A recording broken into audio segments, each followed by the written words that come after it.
It's 5 p.m. and I needed a kick, but I didn't want more coffee because I had a lot of coffee today. So I'm having blood orange black tea, which is really quite good. I'm also testing out a new mic today. You don't see a mic in front of me like you normally do. There's actually nothing on this right now. That's depressing. I'm testing out an overhead mic, and you can tell me. This is a boom mic, not a shotgun mic, but a boom mic, and there's a difference. I think I mentioned that in a recent video. I'm testing out a new boom mic. You can let me know what you think of the sound, the tone, and I'll be talking about this mic in a video over the next few weeks at some point. But welcome to Audio for Content Creators. Brian Miller here, where we help you sound better and level up for all your content creation needs. And this is another audio critique where I take one of your audio submissions or content submissions and I help you work out a problem that you're dealing with and do a critique of the audio and tell you what I would have done differently or what you could try in the future. And this week's audio submission comes from Steve of The Business Firm, which is a great consulting agency in Australia. Steve's been a longtime viewer and supporter of my work, both my main channel here on YouTube as well as this new audio channel. And he reached out to me because his podcast that he produces for The Business Firm, he's dealing with an issue of breath noises, really bad breath noises coming in, not bad breath noises coming into the recording. Now, when he told me that he was dealing with the issue of breaths in the recording, I thought for sure I was gonna do an entire audio critique without even listening to his audio, without even demoing his audio for you. Because most of the time, the breath noise issue in a recording comes down to the actual speaker themselves, and sometimes the mic placement. So usually I would recommend to somebody to get vocal training, to do a couple of voice lessons, singing lessons essentially, even if you don't wanna be a singer, to learn how to breathe from the diaphragm and really support your breaths and be able to speak for longer at a time before you need to take your next breath, and being able to take breaths like I'm doing right now without all this extra sound because you're supported. And there's also different things you can do with mic positions, like making sure that you're using a mic positioned off axis and you're speaking kind of past it. That can help. Positioning the mic slightly above your mouth so that the high-pitched part of your breaths come downward and they don't get captured. So there's a variety of things that you can do before you even hit record, before your audio ever gets to the computer, way before post-processing, in order to deal with breaths. And then I read Steve's email. And in his email to me, he shared his personal medical health history. And that's all I'm gonna say about it. If Steve wants to let you all know, because we're all a big family here, in the comments, that's his right. I'm not gonna go into it, but suffice it to say, based on his personal health history, Steve's voice at this stage in his life sounds the way it sounds. Not his fault, nothing he can do about it. He's got kind of a wheezy, really heavy breath noise, and he needs to take breaths very often. So what happens is, over the course of his podcast, which might be an hour long, he's manually cutting out all of the different breath noises that he makes, which happen a ton, and he's cutting them out or reducing them manually throughout the entire podcast. And that's gotta be just a huge amount of time that he could be spending on other creative projects and working on other things and promoting the podcast and doing his work. So Steve wanted to know if there were things that he didn't realize that he hasn't been able to do or isn't aware of in post to take care of the breath noises to save himself the time of manually cutting them out. And yes, there are some, and none of them are perfect.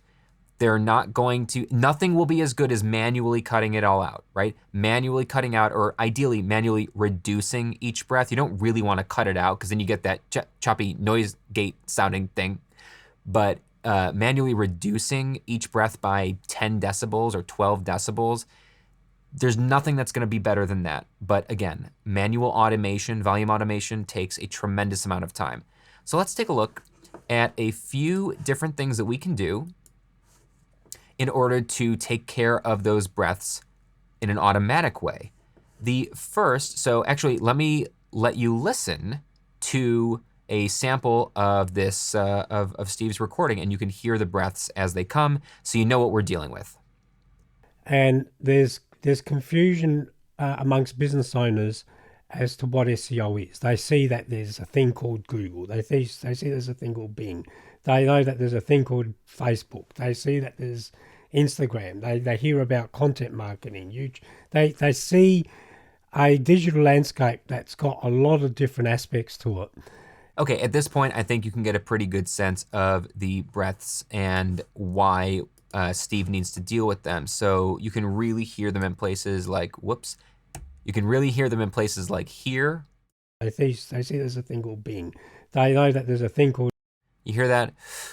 That really heavy breath sound, that's what we're trying to deal with. So the first thing that you might consider, that might just be the thing that you do first if you're willing to spend the money, is purchase a DeBreath plugin. Now, Isotope makes a DeBreath plugin, but it comes as part of a package that is multiple hundreds of dollars that also includes that denoising plugin I'm always going on and on about.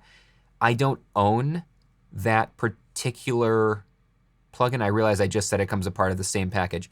I own a middle tier of that package. It's the top tier that includes DeBreath, the DeBreath plugin, which I don't own.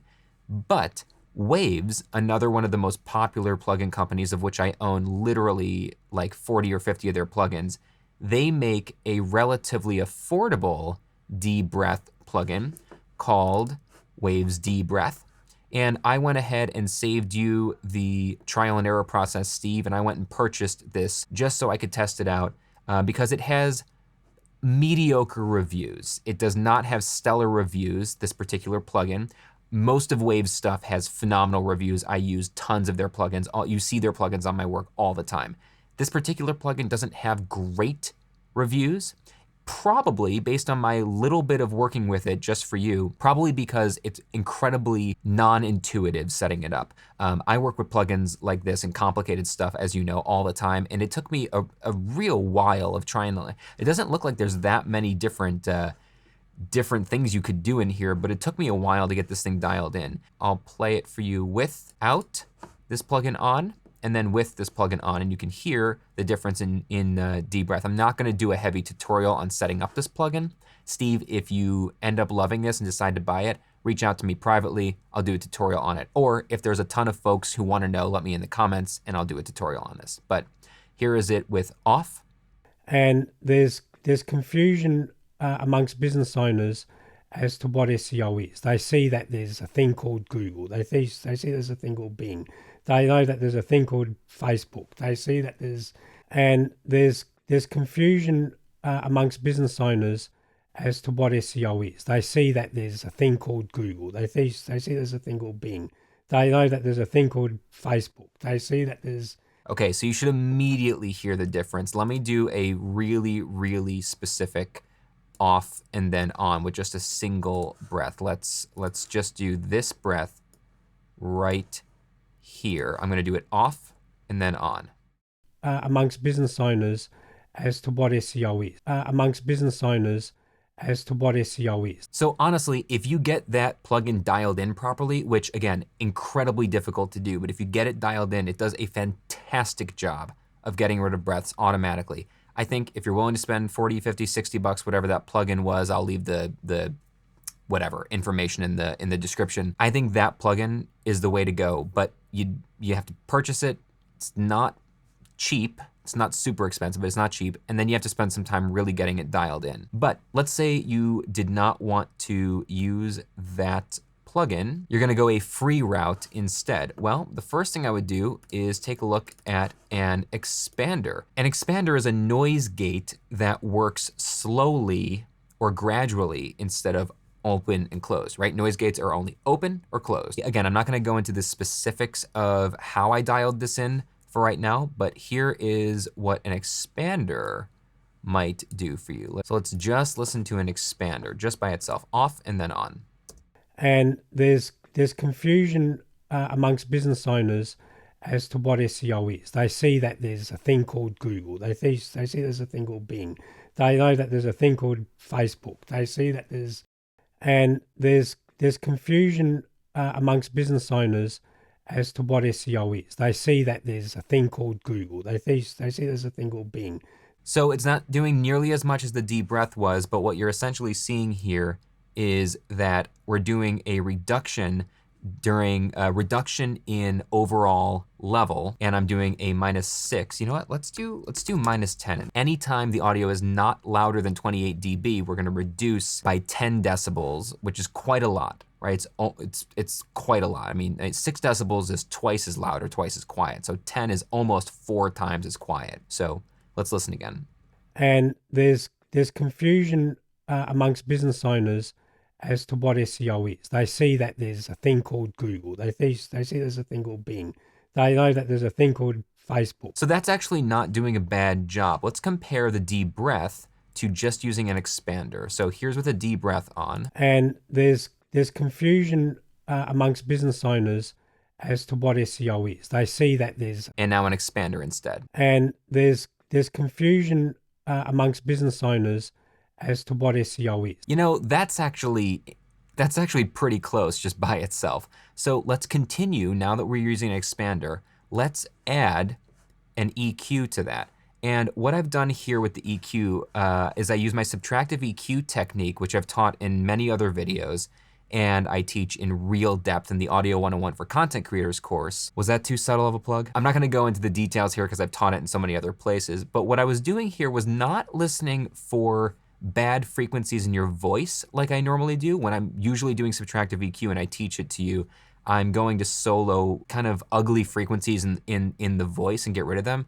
I was specifically looking just for which frequencies in your recording were the breath noise. So I really obnoxiously just soloed, I just made a loop and I listened over and over again for like 10 minutes, Steve. I listened to that one breath just while I dialed in this EQ plugin. Took out a ton of very, very narrow frequencies. So I'll make it this size so you can really see it here. And by doing that, let me show you the difference. Thing called Bing. They know that there's a thing called Bing. They know that there's a Okay, so on its own, the EQ is doing a good job. It's making your, first, it's working with your voice. It didn't totally destroy the voice. You lost a little bit of clarity because I had to scoop out some of this to deal with the breath noises, but it's doing a pretty good job. Now, if I combine the expander and the EQ, we get this. And there's confusion amongst business owners as to what SEO is. They see that there's a thing called Google. They see there's a thing called Bing. They know that there's a And that honestly sounds really, really good. Now, one of the recommendations I would usually give someone if they're having trouble with breath noises is to be very gentle on the compressor. Don't compress too heavily because when you use a compressor, you're gonna reduce the difference between the quietest stuff, like your breaths, and the loudest stuff, your speech. And when you reduce that by squashing everything for the sake of compression to level everything up, right? You end up making the breaths louder, right? You reduce the distance between the breaths and the speech, which makes them even more pronounced. So usually I would tell someone to lay off the compressor, but in this case, now that we've done the expander and the EQ, I'm now going to add a compressor just gently. I'm gonna add a very gentle compressor, right? Not for the sake of deep breaths, but just for the sake of beefing up your voice and leveling it all out. So here is it without the compressor. And there's confusion amongst business owners, and there's confusion amongst business owners. I'm gonna show this to you with the expander, EQ, and compressor all off, and then I'll show it to you with them all on. And there's confusion amongst business owners as to what SEO is. They see that there's a thing called Google. They see there's a thing called Bing. They know that there's a thing called, and there's confusion amongst business owners as to what SEO is. They see that there's a thing called Google. They see there's a thing called Bing. They know that there's a thing called... What a difference, right? And those, all three of those are plugins that you can get for free or probably already have access to. Not those specific plugins, but an expander, an EQ, and a compressor. Those are all easy free plugins and they're not fancy. Now, if you're thinking, wow, that sounds just as good versus paying for, why would I ever pay for that plugin? Just remember that that EQ that I was doing is not just affecting the breaths. I was using EQ throughout the entirety of your voice to carve out part of the breaths. But remember, when you're speaking, those frequencies that I carved out for the breaths, those frequencies are also being carved out for your voice. So this is not a perfect, comparison. The DeBreath plugin, even if it sounds like we did the same good work on the breaths as the DeBreath plugin did, the DeBreath plugin does not affect your speaking voice, whereas the work we did with the EQ also affects when you're speaking. So different ways to approach this problem. But Steve, I hope that was helpful. Thanks so much for letting me use this. All the links to Steve's work at the business firm are in the description down below. If you want to submit your audio sample or your content sample to an audio critique, send it to audio101cc@gmail.com. Make sure you tell me who you are, what your project is, and give me a link, the raw version if you can, whatever the rawest version you have is. Give me a sample, no more than a minute or 2 minutes long. I don't need more than that. And just put it in a Drive or Dropbox and give me a link to that so I can grab it. And I'll get you in queue for this wonderful weekly series that I think is becoming one of my favorite things to do on this channel. I'm really digging it. If you've been enjoying the fact that we've got some cool merch here, you can always go check that out. There is now a link for merch in the description of every video, and you can always go check out the online courses, Audio 101 for content creators. Having said all that, thanks so much for sticking with me. My name is Brian Miller. Come back anytime to sound better and level up. We'll see you soon.